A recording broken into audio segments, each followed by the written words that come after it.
Hello friends, welcome to my channel. आज के इस वीडियो में हम लोग आरआरबी एनटीपीसी के एक और प्रीवियस ईयर क्वेश्चन पेपर को आपके साथ डिस्कस करेंगे, वो भी यूथ कंपटीशन टाइम्स की बुक के अकॉर्डिंग। और इसके पहले की वीडियोस में भी हमने आरआरबी एनटीपीसी के प्रीवियस ईयर क्वेश्चन पेपर्स को आपके साथ डिस्कस किया है। अगर अभी तक आपने उन वीडियोज़ को नहीं देखा है तो उन वीडियोज़ का लिंक आपको डिस्क्रिप्शन बॉक्स में मिल जाएगा, आप उसे जाके देख सकते हैं। तो बिना देरी किए चलिए आज का ये वीडियो स्टार्ट करते हैं। तो इससे पहले की वीडियो में हमने क्वेश्चन नंबर 50 तक को आपके साथ डिस्कस कर लिया था। आज हम लोग अपना डिस्कशन क्वेश्चन नंबर 51 से स्टार्ट करेंगे। तो क्वेश्चन नंबर 51 है, शिव कुमार और दिलीप कुमार की वर्तमान आयु का अनुपात 9:10 है। 11 वर्ष बाद यह अनुपात 10:11 हो जाएगा। शिव कुमार और दिलीप कुमार की वर्तमान आयु ज्ञात कीजिए। तो इस क्वेश्चन का सही जवाब है ऑप्शन डी, 99 वर्ष और 110 वर्ष। फिर क्वेश्चन नंबर 52, निम्नलिखित में से किस प्रौद्योगिकी कंपनी द्वारा न्यूयॉर्क में अक्टूबर 2019 में हेलीकॉप्टर सेवाओं की शुरुआत की गई है? तो इस क्वेश्चन का सही जवाब है ऑप्शन बी, उबर। उबर प्रौद्योगिकी कंपनी ने अक्टूबर 2019 में न्यूयॉर्क में उबर कॉप्टर नाम से हेलीकॉप्टर टैक्सी सेवाओं की शुरुआत की है। उबर ने अपनी हेलीकॉप्टर टैक्सी सेवा को न्यूयॉर्क के मैनहट्टन से जॉन एफ कैनेडी एयरपोर्ट तक के लिए शुरू की थी। फिर question number 53, pampas, steppes, savanna और प्रेरीज सभी प्रसिद्ध डैश के नाम हैं। तो इस क्वेश्चन का सही जवाब है ऑप्शन डी, घास के मैदानों के। पंपास, स्टेपीज, सवाना और प्रेरीज घास के मैदान हैं। घास के मैदानों को भिन्न भिन्न देशों में भिन्न भिन्न नामों से जाना जाता है। घास के मैदानों को मुख्यतः दो भागों में बांटा गया है। पहला उष्णकटिबंधीय घास के मैदान, जिसमें पूर्वी अफ्रीका का सवाना, ब्राज़ील का कंपोज, वेनेजुएला और कोलंबिया का लानोस फेमस है। इसके बाद जो दूसरा कैटेगरी है वो है शीतोष्णकटिबंधीय घास के मैदान, और अर्जेंटीना का पंपास, उत्तरी अमेरिका का प्रेरी, दक्षिण अफ्रीका का वेल्ड, मध्य एशिया का स्टेपी और ऑस्ट्रेलिया का डाउन्स फेमस है। फिर क्वेश्चन नंबर 54, मार्च 2016 में सभी राष्ट्रीय राजमार्गों को रेलवे लेवल क्रॉसिंग से मुक्त करने और उनके बने पुराने पुलों को नवीनीकृत करने और उन पर नए पुलों के निर्माण हेतु किस योजना की शुरुआत की गई थी? तो इस क्वेश्चन का सही जवाब है ऑप्शन डी, सेतु भारतम परियोजना। सेतु भारतम परियोजना 2016 में प्रधानमंत्री नरेंद्र मोदी द्वारा शुरू की गई थी। सेतु भारतम परियोजना का उद्देश्य सभी राष्ट्रीय राजमार्गों को 2019 तक रेलवे क्रॉसिंग से मुक्त करना है, जिसमें पुराने पुलों को नवीनीकृत करने और उन पर नए पुलों का निर्माण भी शामिल है। फिर क्वेश्चन नंबर 55, एक भिन्न के अंश में 20% की वृद्धि और हर में 50% की कमी की जाती है। यदि परिणाम स्वरूप प्राप्त भिन्न 5/6 के बराबर है तो मूल भिन्न ज्ञात कीजिए। तो इस क्वेश्चन का सही जवाब है ऑप्शन डी, 25/72। फिर क्वेश्चन नंबर 56, निम्नलिखित को सरल कीजिए। तो यहाँ पे इसको हम लोगों को सिंप्लीफाई करना है। तो इसका सही जवाब है ऑप्शन डी, 400। फिर क्वेश्चन नंबर 57, मॉडम डैश से जुड़ा होता है। तो इस क्वेश्चन का सही जवाब है ऑप्शन सी, फोन लाइन से। मॉडम एक डिवाइस है जो कंप्यूटर को डेटा संचालित करने में सक्षम बनाता है तथा डिजिटल सिग्नलों को एनालॉग सिग्नल में तथा एनालॉग सिग्नलों को डिजिटल सिग्नल में परिवर्तित करता है। यह टेलीफोन के माध्यम से कंप्यूटर से जुड़ा रहता है। मॉडम मॉड्यूलेटर डीमॉड्यूलेटर का संक्षिप्त नाम है। फिर क्वेश्चन नंबर 58, यदि निम्नलिखित शब्दों को अंग्रेजी शब्दकोश में उनके क्रम के अनुसार व्यवस्थित किया जाए तो इनमें से कौन सा शब्द अंतिम से ठीक पहले आएगा? तो इस क्वेश्चन का सही जवाब है ऑप्शन बी, डिसडेन। फिर क्वेश्चन नंबर 59, निम्नलिखित में से किस उपकरण का उपयोग प्रत्यावर्ती धारा को दिष्ट धारा में परिवर्तित करने के लिए किया जाता है? तो इस क्वेश्चन का सही जवाब है ऑप्शन सी, दिष्टकारी। प्रत्यावर्ती धारा को दिष्ट धारा में परिवर्तित करने के लिए दिष्टकारी यानी रेक्टिफायर का प्रयोग होता है। फिर question number 60, Ravikant 12.5 kilometre per hour की चाल से साइकिल चलाता है और 3 किलोमीटर पर आवर की चाल से पैदल चलता है। साइकिल और पैदल दोनों के द्वारा 40 किलोमीटर की दूरी तय करने में रविकांत को 7 घंटे लगे। उसने कितने घंटे साइकिल चलाई? तो इस क्वेश्चन का सही जवाब है ऑप्शन सी, 2 घंटे। फिर क्वेश्चन नंबर 61, निर्भय मिसाइल की मारक सीमा कितनी है? तो इस क्वेश्चन का सही जवाब है ऑप्शन ए, 1000 किलोमीटर। निर्भय मिसाइल की मारक सीमा 1000 किलोमीटर है। 24 जून 2021 को DRDO द्वारा ओडिशा में चांदीपुर स्थित एकीकृत परीक्षण रेंज से इस मिसाइल का 8वीं बार सफल परीक्षण हुआ। यह स्वदेश विकसित लंबी दूरी की सबसोनिक क्रूज मिसाइल है जो 0.7 से 0.9 मैक की गति से उड़ान भरती है। फिर क्वेश्चन नंबर 62, यहाँ पे मैथ्स का एक क्वेश्चन पूछा है और हम लोगों को इसका मान ज्ञात करना है। तो इस क्वेश्चन का सही जवाब हो जाएगा ऑप्शन सी, 7/2। फिर क्वेश्चन नंबर 63, स्वतंत्र भारत का पहला नदी बांध इनमें से किस नदी पर बनाया गया था? तो इस क्वेश्चन का सही जवाब है ऑप्शन सी, दामोदर। दामोदर घाटी परियोजना स्वतंत्र भारत की प्रथम बहुउद्देशीय परियोजना है जो अमेरिका की टेनेसी नदी घाटी परियोजना के आधार पर वर्ष 1948 में प्रारंभ की गई थी। इस परियोजना के तहत दामोदर नदी पर स्वतंत्र भारत के पहले नदी बांध का निर्माण किया गया था। फिर क्वेश्चन नंबर 64, ए प्रतिदिन 5 घंटे कार्य करके एक कार्य को 8 दिन में पूरा कर सकता है और बी प्रतिदिन 6 घंटे कार्य करके उसी कार्य को 10 दिन में पूरा कर सकता है। वे दोनों एक साथ मिलकर प्रतिदिन 3 घंटे कार्य करते हुए उसी कार्य को कितने समय में पूरा कर लेंगे? तो इस क्वेश्चन का सही जवाब है ऑप्शन बी, 3 दिन। फिर क्वेश्चन नंबर 65, रक्त में डैश नामक एक तरल मैट्रिक्स होता है जिसमें लाल रक्त कणिकाएं, श्वेत रक्त कणिकाएं और प्लेटलेट्स तैरते रहते हैं। तो इस क्वेश्चन का सही जवाब है ऑप्शन बी, प्लाज्मा। फिर क्वेश्चन नंबर 66, 2 समरूप त्रिभुजों के क्षेत्रफल क्रमशः 16 मीटर स्क्वायर और 36 मीटर स्क्वायर है। उनकी संगत भुजाओं का अनुपात ज्ञात कीजिए। तो इस क्वेश्चन का सही जवाब है ऑप्शन ए, 4:6। फिर क्वेश्चन नंबर 67, एक छात्र अपने गणित, सांख्यिकी और अर्थशास्त्र की परीक्षाओं के प्राप्तांकों को एक पाई चार्ट में निरूपित करता है। गणित के प्राप्तांकों के लिए केंद्रीय कोण 180 डिग्री है। उसे सांख्यिकी में 80 और अर्थशास्त्र में 70 अंक प्राप्त हुए। गणित विषय में उससे कितने अंक प्राप्त हुए?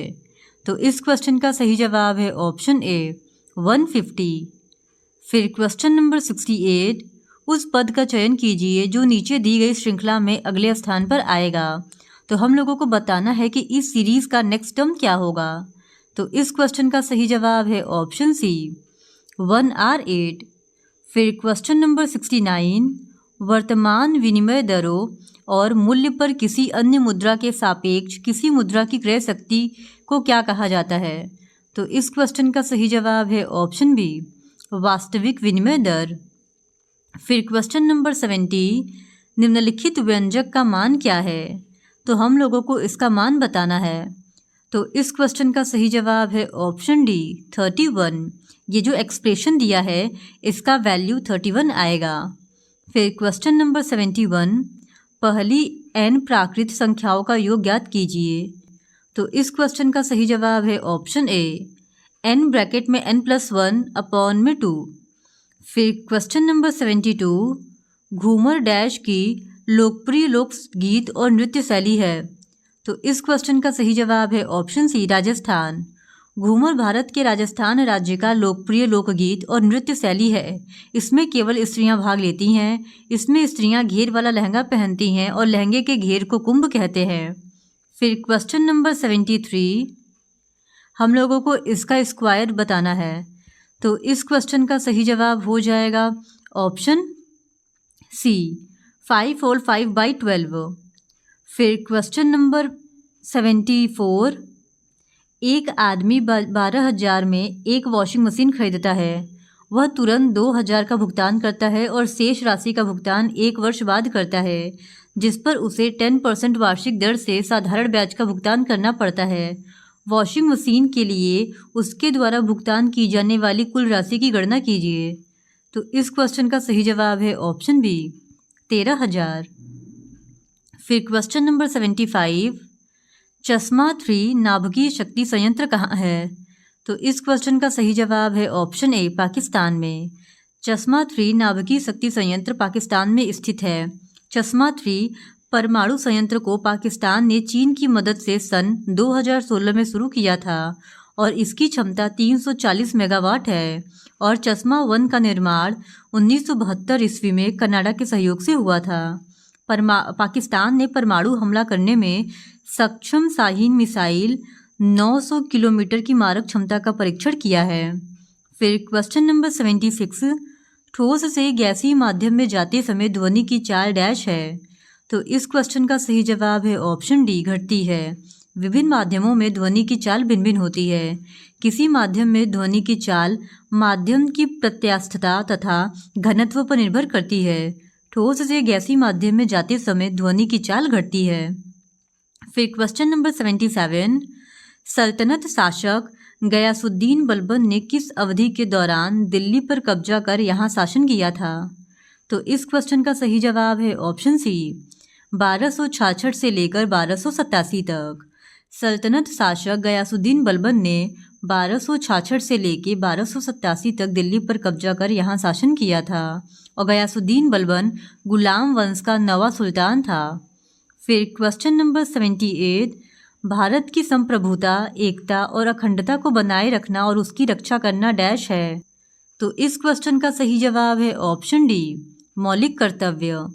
भारत की संप्रभुता, एकता और अखंडता को बनाए रखना और उसकी रक्षा करना मौलिक कर्तव्य है। स्वर्ण सिंह समिति की सिफारिश पर वर्ष 1976 में 42वें संविधान संशोधन द्वारा मौलिक कर्तव्य को संविधान में जोड़ा गया था और भारत में मौलिक कर्तव्य रूस से लिया गया है। इसे भाग 4 क में अनुच्छेद 51 क के तहत रखा गया है और मौलिक कर्तव्यों की संख्या 11 है। फिर क्वेश्चन नंबर 79, हैदराबाद के चार मीनार का निर्माण किसके द्वारा कराया गया था? तो इस क्वेश्चन का सही जवाब है ऑप्शन बी मोहम्मद कुली कुतुब शाह। हैदराबाद के चार मीनार का निर्माण 1591 में कुतुब शाही वंश के 5वें शासक मोहम्मद कुली कुतुब शाह ने करवाया था। चार मीनार मूसी नदी के किनारे स्थित है और इसका निर्माण मस्जिद की तरह हुआ है। यह भारतीय एवं इस्लामिक वास्तुकला शैली का मिश्रण है। फिर क्वेश्चन नंबर 80, हम लोगों को इसका वैल्यू ज्ञात करना है। तो इस क्वेश्चन का सही जवाब हो जाएगा ऑप्शन ए 0.0121। फिर question number 81, 6 hours is to 3 days के अनुपात को सरलतम रूप में व्यक्त कीजिए। तो इस क्वेश्चन का सही जवाब है ऑप्शन बी 1/12। फिर क्वेश्चन नंबर 82, नीचे सूचीबद्ध की गई सब्जियों में से 3 किसी प्रकार से संगत है और एक असंगत है, असंगत का चयन कीजिए। तो इस क्वेश्चन का सही जवाब है ऑप्शन बी भिंडी यानी लेडी फिंगर। भिंडी अन्य तीनों से भिन्न है क्योंकि शेष सभी भूमिगत फसलें हैं जबकि भिंडी नहीं है। फिर क्वेश्चन नंबर 83, निम्नलिखित में से कौन सी उत्पादन गतिविधियां CO2 की सबसे बड़ी उत्सर्जक हैं? तो इस क्वेश्चन का सही जवाब है ऑप्शन डी ताप विद्युत उत्पादन। दिए गए विकल्प के अनुसार ताप विद्युत उत्पादन में CO2 का सबसे ज़्यादा उत्सर्जन होता है। फिर क्वेश्चन नंबर 84, डैश को कोशिका के पावर हाउस के रूप में जाना जाता है। तो इस क्वेश्चन का सही जवाब है ऑप्शन बी माइटोकॉन्ड्रिया। ऊर्जा युक्त कार्बनिक पदार्थों का ऑक्सीकरण माइटोकॉन्ड्रिया में होता है जिससे काफ़ी मात्रा में ऊर्जा प्राप्त होती है। इसीलिए माइटोकॉन्ड्रिया को कोशिका का पावर हाउस कहते हैं। फिर क्वेश्चन नंबर 85, 30 रुपये में 50 की दर पर आम बेचने पर एक व्यक्ति को 10% की हानि होती है। 20% का लाभ प्राप्त करने के लिए उसे 28 रुपये में कितने आम बेचने चाहिए? तो इस क्वेश्चन का सही जवाब है ऑप्शन डी 35। फिर क्वेश्चन नंबर 86, अब यहाँ पे हमारे पास एक टेबल दिया गया है और इन निर्देशों को पढ़कर हमको इन क्वेश्चंस को सॉल्व करने होंगे। तो निर्देश है, नीचे दी गई तालिका में 2014 से 18 के लिए 4 अलग अलग राज्यों में उत्पादित कोयले के विवरण दिए गए हैं। तालिका का अवलोकन करें और नीचे दिए गए उत्तर का चयन कीजिए। तो यहाँ पे एक तालिका है जिसमें कि कुछ डेटा दिया गया है। अब हम लोगों को पूछे गए क्वेश्चंस को सॉल्व करने होंगे। तो क्वेश्चन नंबर 86 है, पिछले वर्ष की तुलना में कितने वर्षों में कोयले के कुल उत्पादन में गिरावट दर्ज की गई? तो इस क्वेश्चन का सही जवाब है ऑप्शन ए, 5 वर्षों में से 3। फिर क्वेश्चन नंबर 87, दी गई अवधि के दौरान कोयले के उत्पादन के आंकड़ों में किस राज्य का रेंज न्यूनतम रहा है? तो इस क्वेश्चन का सही जवाब है ऑप्शन ए, राज्य ए का। फिर क्वेश्चन नंबर 88, निम्नलिखित में से किस वर्ष कोयले के कुल उत्पादन में राज्य सी के उत्पादन की हिस्सेदारी के आंकड़ों का प्रतिशत सर्वाधिक रहा? तो इस क्वेश्चन का सही जवाब हो जाएगा ऑप्शन ए, 2018 में।